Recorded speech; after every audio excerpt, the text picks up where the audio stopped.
Hello, करते हैं नया लेक्चर। बेटा, जो भी प्रॉब्लम है 1 to 10 क्वेश्चन में, वो प्रॉब्लम बोर्ड पे नहीं कर रहा क्योंकि बहुत टाइम लगेगा। ठीक है, पहले मैं नया कंसेप्ट करा दूं, फिर वो बेटा प्रॉब्लम्स वहीं पर आकर ले लूंगा आपकी सीट पर, जो भी होगी वहां मैं 1 मिनट में ही करा दूंगा काम। ठीक है जी बाबू। अब हम एवरेज प्रॉफिट मेथड पढ़ चुके हैं बेटा, मैं एवरेज प्रॉफिट मेथड पढ़ चुके हैं। अब बेटा आज हम 2 मेथड और कम से कम कवर कर लेंगे, टोटल 5 है, कल बताया था। आज वेटेड एवरेज और करेंगे और बेटा सुपर प्रॉफिट मेथड और करेंगे। 2 मैं छोड़ रहा हूं, नेक्स्ट लेक्चर में खत्म कर देंगे चैप्टर, कुछ नहीं होता। ठीक है बेटा, वेटेड का फॉर्मूला मैं पढ़वा देता हूँ। फॉर्मूले से वैसे मुझे कुछ ज्यादा लेना देना होता नहीं है, मेरा तो काम एनालिसिस का है। बेटा वेटेड एवरेज प्रॉफिट निकालना हो तो उसका फॉर्मूला है sigma profit for the different year multiplied by their weight divided by total weight. और अगर वेटेड एवरेज मेथड से गुडविल निकालनी हो, वेटेड एवरेज प्रॉफिट निकाल चुके हो, multiplied by number of year purchased. और नंबर ऑफ ईयर परचेज का मतलब आपको पता ही है, कल बताया था। सर बाकी जो एनालिसिस कर रहे हैं वो मैं क्वेश्चन के साथ साथ कर देता हूं, और मैं बेटा अपना ही एग्जांपल ले, ठीक है, अपना एग्जांपल मान लेता हूं बेटा। एक बार फॉर्मूला फिर भी देख लो, आपको बता देता हूं। आपने ना ये बात पढ़ी हुई है, कोई नई बात नहीं है, वो बात अलग है, 11th में मैंने भी रटी थी। स्टैट्स करी होगी तो लास्ट ईयर एक वेटेड मीन आया होगा करके, ठीक है, शायद करा होगा आपने, W1 x1 plus W2 x2 divided by W1 plus W2, ऐसा कुछ फॉर्मूला पढ़ा था। यही है वो, मतलब आपको भी नहीं पता था, मतलब तो आज तक भी नहीं पता होगा कईयों को कि मैंने ये पढ़ भी दिया और इसका मतलब क्या। चलो मैं बताता हूँ बेटा। आज 1 अप्रैल 2023, बस बिल्कुल चुप हो। आज 1 अप्रैल 2023 और आप बेटा 5 स्टार जनता की दुकान खरीदने जा रहे हो। कल वाला एग्जांपल कंटिन्यू है, ठीक है जी। डिसाइड हुआ कि गुडविल को वैल्यू करेंगे on the basis of weighted average profit, ठीक है जी। और बेटा वेट असाइन करेंगे कैसे, ये भी बता देता हूं। पिछले 5 साल के प्रॉफिट ऐसे ऐसे हैं: 31 मार्च 23, 31 मार्च 22, 31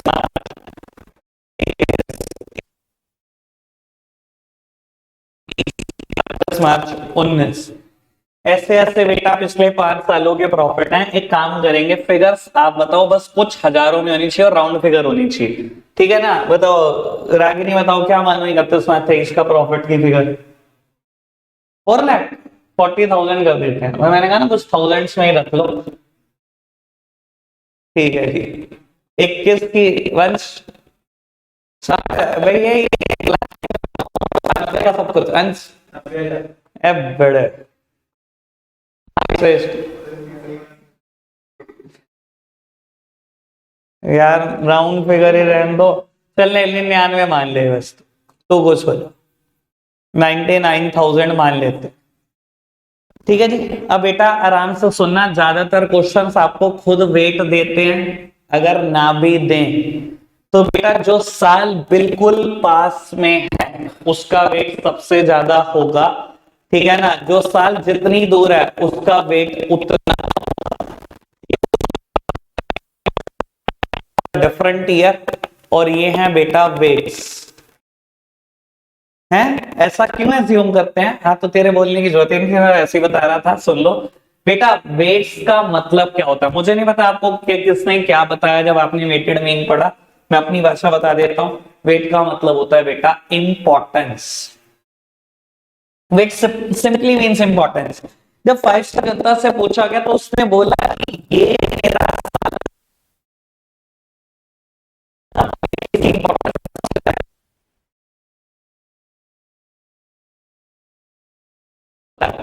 लेकिन 5 साल पहले मैंने क्या कमाया था वो रियलिटी से बहुत दूर है। पता नहीं क्या सिचुएशन थी 5 साल पहले, समझ में आ रहा है वेट्स का मतलब क्या होता है। तो बेटा जो 5 साल पहले कमाया उसको सबसे कम इंपॉर्टेंस दी, 1। जो 4 साल पहले कमाया उसकी भी इंपॉर्टेंस कम है, 2। लेकिन जो आज हाल ही में प्रॉफिट कमाया उनकी इंपॉर्टेंस है 4, 5। समझ आ रहा है बेटा वेट का मतलब क्या होता है। फॉर्मूला बेस्ड चैप्टर है वैसे कईयों के लिए, बेटा क्या करना है, मैंने यही लिखा था बेटा, sigma profit for the different year multiplied by their weight. और सिग्मा कैसे निकलेगा जब मैं इनका टोटल करूंगा, sigma profit for the different year multiplied by the weight. तो बेटा पहले मैं प्रॉफिट को मल्टीप्लाई कर रहा हूं उनके वेट के साथ, और फिर बेटा इनका सिग्मा कर देंगे, मतलब टोटल कर देंगे। ठीक है जी।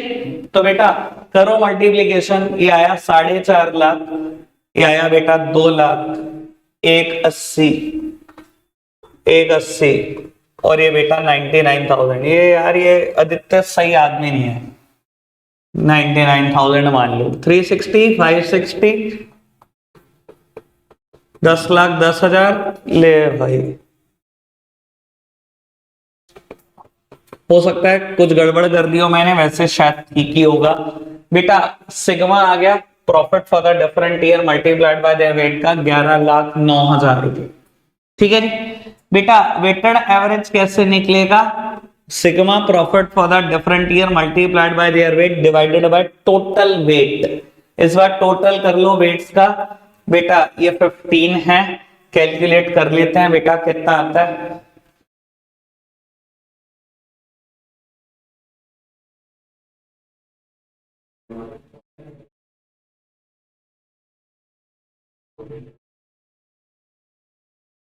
एक सेकेंड यार, दोबारा करना पड़ेगा।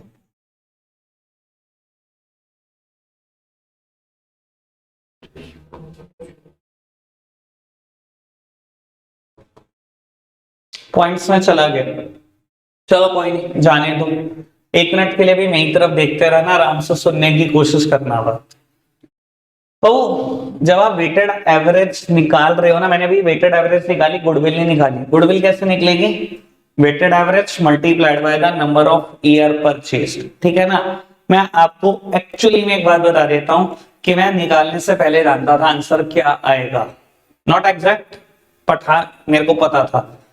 क्योंकि बेटा जिस सालों के वेट सबसे ज्यादा होते हैं उसी के आसपास आंसर है। मुझे पता था बेटा इस साल का वेट बहुत ज्यादा है, इस साल का वेट बहुत ज्यादा है। मुझे आइडिया था कि 70 से 80 के आसपास आंसर आ रहा होगा। तो बेटा आंसर देख पा रहे हो आप बेटा 73,000 के अप्रोक्स है, 74,000 के अप्रोक्स। तो बेटा मैंने गलत नहीं किया होगा। समझ में आ रही है बात। बच्चे आंसर निकाल के आ जाते हैं, सोचते भी नहीं। अगर मान लो किसी का आंसर आ रहा हो, चल गलत आ रहा हो 89 या 90,000 आसपास, इसका मतलब आपको पता ही नहीं कि आप करके क्या आए हो पेपर में। समझ में आ रही है बेटा बात। पहले से, बहुत पहले से पता होता है आपको आंसर किसके आसपास जाएगा, अगर आप वेटेड एवरेज कर रहे हो तो। अगर समझा है तो, रटा है तो फिर तो भैया कुछ नहीं भविष्य है इस चीज का। समझ में आया बेटा। वेटेड एवरेज मेथड क्या है, इतना सही है। बुक में भी सिर्फ 2 ही क्वेश्चन है, कर कर देख लेना, इतना ही सिंपल है। प्रॉफिट और उनके वेट दिए हुए, मल्टीप्लाई करते जाओ, आंसर आपके सामने आते जाएंगे। क्लियर बात। आगे बढ़ जाऊं नेक्स्ट मेथड पे। बेटा next method is super profit method. ठीक है जी। मतलब फॉर्मूला में इसमें भी बेटा अपना एग्जांपल भी अपना सब कुछ अपने तरीके से ही कराऊंगा, आप सामने देखो बेटा। बेटा सुपर प्रॉफिट मेथड, इसका एक मीनिंग लिखा हुआ है। सुपर प्रॉफिट वो होता है बेटा जो एक फर्म अर्न करती है over and above normal profit. कि आप नॉर्मल प्रॉफिट से ज्यादा क्या कमाते हो, वो सुपर प्रॉफिट होता है। ठीक है जी। फॉर्मूला में अपना लिख देता हूं बेटा, अभी यहां से वेरीफाई नहीं कराना चाहता, वैसे नोट्स में सब कुछ लिखा हुआ है। बेटा सुपर प्रॉफिट कैसे कैलकुलेट होता है, आराम से सुनना। कभी कभी बेटा क्वेश्चन में एक्चुअल प्रॉफिट दिया होगा आपको, कभी कभी एवरेज प्रॉफिट दिया होगा। एक्चुअल या average profit minus normal profit is the super profit. ऐसे कैलकुलेट होता है बेटा सुपर प्रॉफिट। मान लो बेटा किसी फर्म, कोई फर्म एक्चुअली में 30,000 रुपए कमाती है, एक्चुअल प्रॉफिट इज 30,000, और नॉर्मली बेटा प्रॉफिट होना चाहिए था 25,000। तो जो आप प्रॉफिट नॉर्मल प्रॉफिट से ज्यादा कमाते हो उसको बोलते हैं सुपर प्रॉफिट। ठीक है जी। इतना सा मतलब बताया मैंने। अभी मेरा एनालिसिस का 1% भी नहीं हुआ। सबसे ज्यादा खतरनाक एनालिसिस इसी मेथड का है। ठीक है जी। आराम से सुनते चलना बेटा। अच्छा अगर कभी नॉर्मल प्रॉफिट ना दिया हो क्वेश्चन में तो बेटा नॉर्मल प्रॉफिट को निकालने का भी एक तरीका होता है। नॉर्मल प्रॉफिट को निकालने का तरीका क्या होता है बेटा, capital employed in the business, मतलब बिजनेस में कितना पैसा आपका लगा है, मल्टीप्लाइड बाय NRR। NRR मतलब बेटा नॉर्मल रेट ऑफ रिटर्न। अभी मतलब समझाऊंगा, घबराना नहीं, ठीक है जी। अच्छा, अगर गुडविल निकालनी है सुपर प्रॉफिट मेथड से, तो जैसे सभी मेथड से निकल रही है वैसे इससे निकलेगी, super profit multiplied by number of year purchased, ठीक है जी। इसका मतलब बेटा मैंने कल बता दिया। अब अब मैं एक एग्जांपल फ्रेम करता हूं, जितनी भी टर्म्स मैंने यूज की है सारी की सारी टर्म्स क्लियर करने की कोशिश करता हूं, क्या है मेरा मतलब, ठीक है जी। लो सब सामने देखना, एक फॉर्म है 5 स्टार जनता, 1 अप्रैल 23 को आप खरीदने का, डिसाइड हुआ सुपर प्रॉफिट मेथड से गुडविल निकलेगी, ठीक है जी। और डिसाइड हुआ कि पिछले 3 साल का एवरेज भी कंसीडर कर लेना, क्योंकि सुपर प्रॉफिट में एक्चुअली एवरेज प्रॉफिट मुझे चाहिए होता है। बेटा 2023 में उसने प्रॉफिट कमाया, कुछ भी समझ लो 30,000 रुपए, फिगर को सिंपल रख रहे हैं ताकि बेटा इंटेंट सिर्फ टर्म्स पर जाए, ठीक है ना। 3-3 30 लाख मानूंगा, कैलकुलेशन ही मुश्किल करूंगा और कुछ नहीं करूंगा, ठीक है जी। बेटा ये प्रॉफिट है 36,000 और 31 मार्च 21 को प्रॉफिट हुआ 33,000 रुपए, ये प्रॉफिट हुआ है उसको पिछले 3 साल के, ठीक है जी। बेटा कैपिटल एम्प्लॉयड है बिजनेस में, कुछ भी समझ लो बेटा 1 लाख रुपए, और NRRS 20% और नंबर ऑफ ईयर परचेजेस 3। अगर एक सेकेंड भाई पोज कर लो बेटा, सामने देखना, बस सामने देखो बेटा। अगर आप सुपर प्रॉफिट मेथड से गुडविल निकाल रहे हो तो सबसे पहले आपको कैलकुलेट करना है सुपर प्रॉफिट। और सुपर प्रॉफिट कैसे निकलता है, या तो एक्चुअल प्रॉफिट या average profit, depending upon the data. इस क्वेश्चन में एवरेज प्रॉफिट निकल सकता है, तो बेटा average profit minus normal profit, ये फॉर्मूला लगाया आपने, एवरेज कैलकुलेट करी बेटा इन तीनों सालों की, ये आ गया 33,000, कोई दिक्कत तो नहीं। नॉर्मल प्रॉफिट कैसे कैलकुलेट कर सकते हैं, स्टार लगाओ। ज्यादातर नॉर्मल प्रॉफिट बेटा डायरेक्टली गिवन नहीं होता, आपको निकालना पड़ता है। नॉर्मल प्रॉफिट निकालने का फॉर्मूला है बेटा capital employed in the business multiplied by NRR। Capital employed आपके पास डायरेक्टली है 1 लाख, NRR इज 20%, यानी कि नॉर्मल प्रॉफिट आ गया 20,000। आपने ये 20,000 माइनस कर दिया, सुपर प्रॉफिट इज 13,000, और अगर गुडविल निकालनी है super profit multiplied by the number of year purchase which is 339,000 is the answer. Answer से कोई लेना देना नहीं था, मैंने टर्म्स क्लियर करनी है, टर्म्स सुन लो आराम से बेटा। What do you mean by the normal profit, ये नहीं समझ में आया, मैंने बताया नहीं, बस रट लिया ये तो। बेटा आराम से समझो, कुछ नहीं है मुश्किल बात। देखो नॉर्मल प्रॉफिट कैसे निकलता है, capital employed in the business multiplied by NRR, मतलब कि 5 स्टार जनता जैसा काम करने के लिए बिजनेस में कैपिटल रिक्वायरमेंट कितनी है। अगर सेम धंधा करना है ना तो बिजनेस में ना 1 लाख रुपए की जरूरत है, और ये एक ऐसा धंधा है जिसमें 20% कमाई होती है, यानी कि आपको 20,000 रुपए कमाने चाहिए, ठीक है। समझ में आ रहा है बेटा, 5 स्टार जनता जैसा धंधा करना हो तो नॉर्मली कितना कमा लोगे भाई, धंधा शुरू 1 लाख रुपए से होता है और 20% कमाते हैं, एवरेजली कमाई का रेट 20% है, तो 20,000 रुपए नॉर्मली कमा लेने चाहिए। लेकिन कमा तो नॉर्मली 20,000 रुपए लेने चाहिए, लेकिन 5 स्टार जनता 33,000 कमाता है। भाई सब लोग 20,000 ही कमाते हैं, लाख से धंधा शुरू होता है, 20% कमाई, तू 33 कैसे कमाता है। कहीं ना कहीं भाई तेरी तो कोई गुडविल एग्जिस्ट करती है, वरना तू 33 नहीं कमा सकता था बेटा। सुपर प्रॉफिट वो प्रॉफिट है जो आप नॉर्मल प्रॉफिट से ज्यादा कमाते हो। नॉर्मली सब 20 कमाते हैं, आप 33 कमाते हो, सुपर प्रॉफिट कमाते हो 13,000 रुपए का। क्यों, कहीं ना कहीं आपकी कोई गुडविल है, वरना नहीं कमा सकते थे प्रॉफिट आप। समझ में आया एनालिसिस क्या है मेरे इस बात को लेकर, क्लियर। अभी तक कोई दिक्कत कोई परेशानी तो नहीं, 100% क्लियर है। वेटेड एवरेज प्रॉफिट क्लियर हुआ, सुपर क्लियर हुआ।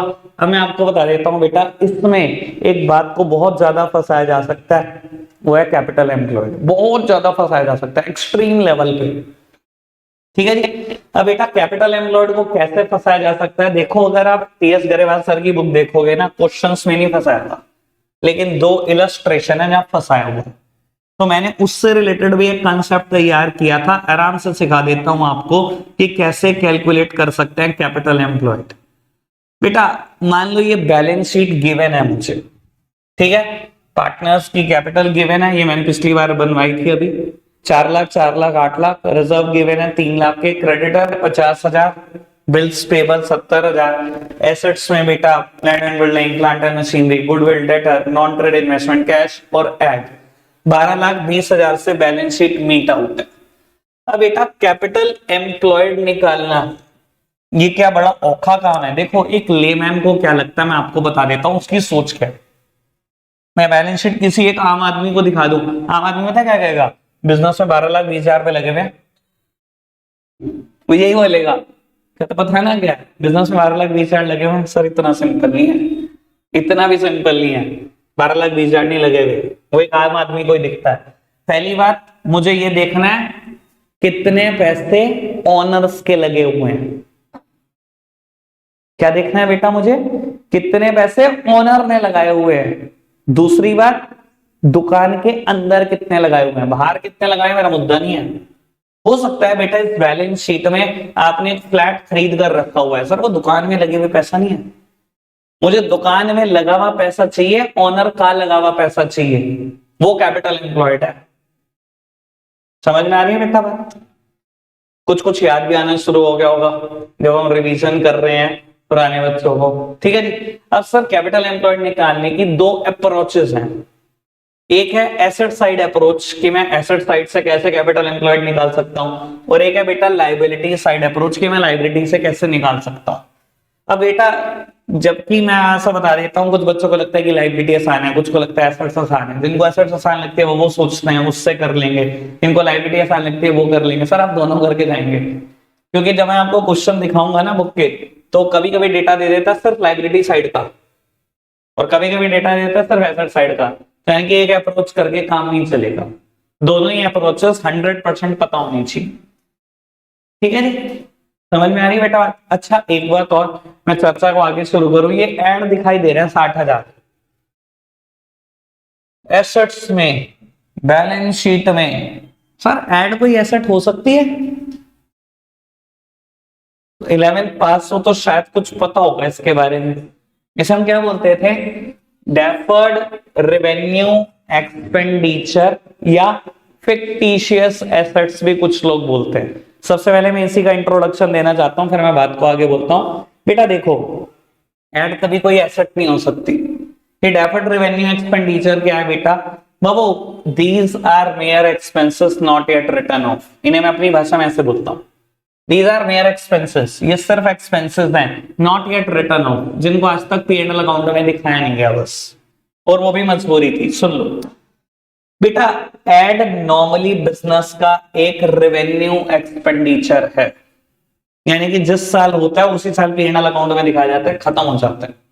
लेकिन अगर मैं आपको कहने लगूं कि एक मैंने ऐसा ऐड किया जो मुझे 5 साल के लिए बेनिफिट देगा, तो क्या बेटा मैं P&L अकाउंट में दिखा सकता हूं उसको? बेटा नहीं दिखा पाऊंगा। P&L अकाउंट में वही खर्चे वही इनकम दिखाई जाती है जिनका बेनिफिट एक साल उसी साल मिलेगा, उसी साल एग्जॉस्ट हो जाएगा, खत्म कहानी। ठीक है ना जी, P&L अकाउंट में वही खर्चे वही इनकम दिखाई जाती है जो एक ही साल का बेनिफिट शो करती है। बेटा एक ही साल का एक्सपेंस है, एग्जॉस्ट हो जाएंगे उसी साल में। मैं बोलूं बेटा मैंने क्या किया, सहारनपुर नगर निगम ने ना टैक्स जमा कर दिया कि मैं ऐड करूंगा पूरे शहर भर में अपनी कोचिंग सेंटर के, 5 साल का टैक्स ले लो मुझसे जितना लेना। मैंने टैक्स दे दिया उनको, कोई भी एक्स फिगर मान लो 90,000, ठीक है जी। और शहर भर में बोर्ड लगवा दिए बेटा लोहे के, क्योंकि मुझे पता है 5 साल तक ऐड करना है। मैंने फ्लैक्स बनवाए लोहे के बोर्ड पेंट कराकर लगवा दिए कि 5 साल की लाइफ है, पूरे शहर भर में लग लगे। टोटल एक्सपेंस मैंने मान लो कुछ भी एक्स फिगर कर दी, 1.5 लाख रुपए खर्चा कर दिया, सरकार को टैक्स भी दे दिया और बेटा बोर्ड पे भी खर्चा कर दिया, 1.5 लाख रुपए खर्च कर दिए। क्या मैं इस 1.5 लाख को P&L अकाउंट में शो कर सकता हूं किसी भी एक साल के? बेटा कर ही नहीं सकते। क्यों नहीं कर सकते? क्योंकि बेटा ये 5 साल के लिए बेनिफिट देगा। P&L अकाउंट में सिर्फ वो खर्चे जाते हैं जो एक साल के लिए बेनिफिट देते हैं। तो मैं क्या करूंगा इसको बेटा, इसका नाम इसी वजह से पड़ गया डेफर्ड रेवेन्यू एक्सपेंडिचर। प्लीज सुनना इसका मतलब, कि है तो रेवेन्यू एक्सपेंडिचर, ये है ही रेवेन्यू एक्सपेंडिचर, पर मेरे को इसकी डेफरमेंट करनी पड़ रही है। डेफरमेंट करना मतलब कि मेरे को, मैं एक साल में नहीं दिखा पा रहा, मुझे इसको डेफर करना पड़ेगा, कुछ सालों में दिखाना पड़ेगा इसको। ठीक है जी बेटा, जब पहले साल के अकाउंट्स बनेंगे, यार ये ना तुम सभी फोन साइलेंट करके रखा करो, मेरे को बहुत डिस्टर्बेंस होती है। बेटा जब पहले साल के अकाउंट्स बनेंगे तो कैसे बनेंगे, सामने देखना, मैं बैलेंस शीट में लिखूंगा मैंने ऐड का खर्चा किया 1.5 लाख, क्योंकि मुझे बेनिफिट 5 साल के लिए मिलेगा, इस खर्चे को मैं 5 साल में ही दिखाऊंगा P&L अकाउंट में। डिवाइडेड बाय 5 करूं तो कितना आएगा, 30,000। मैंने 30,000 रुपए माइनस करे, 30,000 रुपए प्रॉफिट एंड लॉस अकाउंट में शो करे, और बेटा बैलेंस शीट में शो कर दिया। अभी भी मेरे पास एसेट है 1,20,000 की, ऐड की नाम की। ठीक है, दूसरे साल के अकाउंट्स फिर 30,000 शो करूंगा। एसेट्स में इस बार 1,20,000 के पड़े थे, 30,000 के माइनस हो गए 90,000। अगले साल फिर 30,000, यहां पर 60,000, अगले साल फिर 30,000, वहां 30,000, उससे अगले साल 30,000 और फिर 0। यानी कि 5 अलग अलग सालों में 30,000 शो होते जाएंगे और बेटा ये एसेट 0 होती चली जाएगी। समझ में आ रही है बेटा बात? एड सच में कोई एसेट थी नहीं बेटा, क्या बोल रहा हूं मैं इसको, these are mayor expenses not yet return off. ये सिर्फ एक्सपेंस हैं जिनको आज तक राइट ऑफ नहीं किया गया। जो आज तक राइट ऑफ करने का मतलब क्या होता है, जिसको आज तक P&L अकाउंट में नहीं दिखाया गया, ये सब खर्चे हैं, तो ये एसेट नहीं होती। इन्हें वैसे बता देता हूं अकाउंट्स की भाषा में, कुछ लोग बोलते हैं फिक्टिशियस एसेट। फिक्टिशियस एसेट का मतलब क्या होता है, कोड़ा। एसेट्स नहीं है, कोड़ा है, ये खर्चा है बस। ये समझ में आ रही है बेटा बात? लो जी, अब मेरी चर्चा शायद आगे बढ़ सकती है। बाबू अब एक अप्रोच को पकड़ते हैं, पहले उसको ढंग से समझते हैं, फिर दूसरी अप्रोच। तो बेटा पहले एसेट साइड अप्रोच की बात करते हैं। एसेट साइड अप्रोच बहुत सिंपल, बड़ी हेल्दी सी है, ठीक है ना। ये क्या कहती है, कहते हैं सारी एसेट्स ले लो एक्सेप्ट 3। टोटल ले लो एसेट्स का, जितना भी बैलेंस शीट में टोटल दिख रहा है वो ले लो, 3 छोड़ देना। कौन कौन से 3? गुडविल छोड़ दो, फिक्टिशियस एसेट्स छोड़ दो, नॉन ट्रेड इन्वेस्टमेंट छोड़ दो, और इसमें से माइनस कर दो आउटसाइड लायबिलिटी। अच्छा जी, जो दूसरों का पैसा लगा हुआ है वो सब हटा दो। टोटल ले लो एसेट्स का, 3 को छोड़कर। फिक्टिशियस एसेट्स, जो एसेट्स है नहीं, कूड़ा है। नॉन ट्रेड इन्वेस्टमेंट, देखो नाम क्या है, नॉन ट्रेड, ट्रेड में लगा हुआ नहीं है, ये बिजनेस में नहीं लगा हुआ है पैसा, तो कहां लगा हुआ है, फ्लैट खरीद के डाल दिया, शेयर खरीद के रख लिए, भाई बिजनेस में नहीं लगाया, हटाओ इसको भी बाहर, जब वो बिजनेस में नहीं लगा हुआ। तीसरा गुडविल हटा दो। गुडविल क्यों हटा दो सर, बिजनेस को स्टार्ट करने के लिए कोई कंपलसरी चीज नहीं है, गुडविल ना भी खरीदते दूसरी कंपनी का तब भी बिजनेस शुरू हो जाता, इसलिए हम कैपिटल एम्प्लॉयड मानेंगे किसी भी हाल में। 3 चीजें हटा दो और माइनस कर दो साथ ही साथ आउटसाइड लायबिलिटी, जो लोगों ने आपके धंधे में पैसा लगाया। चलो जी ठीक है, यही करेंगे बेटा। टोटल ऑफ द एसेट्स देखो 12,20,000, सबसे पहले माइनस करो गुडविल 30,000, उसके बाद बेटा माइनस करो नॉन ट्रेड इन्वेस्टमेंट, कहीं ना कहीं होगी 1,00,000, और फिर ऐड 60,000, 1,00,000 फिर 60,000, माइनस करो आउटसाइड लायबिलिटी। बेटा आउटसाइड लायबिलिटी 120, क्रेडिटर और बिल्स पेबल, आपका नहीं पैसा है, मेरे सप्लायर ने मुझे उधार दिया, उसका पैसा लगा हुआ है मेरे धंधे में, ठीक है ना। एंड बिल्स पेबल आपको आइडिया होगा, क्रेडिटर का ही एडवांस वर्जन है, जहां आप बिल पे साइन कराते हो। तो बेटा ये 1,20,000 और हटा दो, जो बचा वो बिजनेस में कैपिटल एम्प्लॉयड है, ठीक है जी। और बेटा लायबिलिटी साइड अप्रोच, ये एसेट से भी ज्यादा टुच्ची, ठीक है ना। ये कैसे कैलकुलेट कर सकते हैं लायबिलिटी साइड अप्रोच से? बेटा लायबिलिटी साइड अप्रोच कहती है पहले मालिकों का पैसा जोड़ दो। बेटा मालिकों का पैसा क्या लगा होता है, कैपिटल और रिजर्व्स, ये जोड़ लो, ये तो मालिकों का लगा हुआ पैसा, क्या माइनस कर दो 3 एसेट्स में लगा हुआ पैसा, वही तीनों एसेट जो अभी माइनस करी थी, गुडविल, नॉन ट्रेड इन्वेस्टमेंट और फिक्टिशियस एसेट्स। सर मालिकों का लगा हुआ पैसा 11 लाख है, 11 लाख में से क्या क्या हटा दो, 30,000, 1,60,000, 1,90 हटा दो, 1,90 हटाओगे जब 11 लाख में से तो 9-10 हजार, ठीक है जी। तो दोनों अप्रोचेस मैंने क्लियर करने की कोशिश करी। ठीक है, अभी मैं आपको बता देता हूँ, शायद क्वेश्चन आपके ना बहुत ज्यादा हो जाएंगे, 25-26 तक हो जाएंगे। ठीक है, और करके लाने हैं। अभी जितना समय बचा है वो तो यही करने हैं, प्रॉब्लम्स भी अभी ले रहा हूं जिनकी प्रॉब्लम्स है, और कर लाने हैं ये। बस 2 मेथड बचते हैं, वो छोड़ दूंगा मैं, वो परसों कराएंगे। ठीक है जी, अभी शुरू हो जाओ बेटा, कोशिश करो मैथ्स क्वेश्चन अभी फिनिश कर दो। आज के लिए इतना ही रखेंगे प्यारे बच्चों, बाय बाय।